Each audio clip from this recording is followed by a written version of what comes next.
இன்றைக்கி evening snacks எதுவும் செய்யலையான்னு சொல்லி தம்பி வந்ததுமே கேட்டான். தம்பி கேட்ட உடனே சரி ஏதாவது செஞ்சிடலாம் அப்படின்னு சொல்லிட்டு உளுந்த வடை தான் செய்ய போகிறேன். ஆஃப்டர்நூன் லஞ்சுக்கு மட்டன் குழம்பும் சாதமும் வச்சுருந்தேன். இன்றைக்கி லாங் வீடியோ ஷூட் பண்ணியிருக்கேன். ஸோ லாங் வீடியோவில் இந்த ரெசிபி வரும்.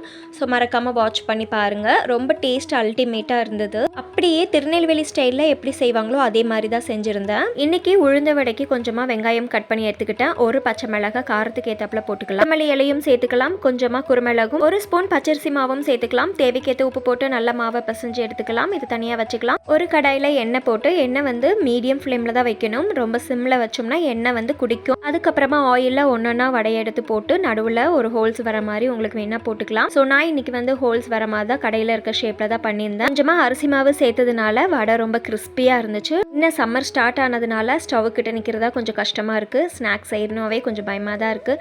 ஆனாலும் வீட்டில் இருக்கவங்களுக்காக செய்யும்போது அதில் தனி ஹாப்பியாக இருக்குது. ஸோ நாளைக்கு பார்க்கலாம்.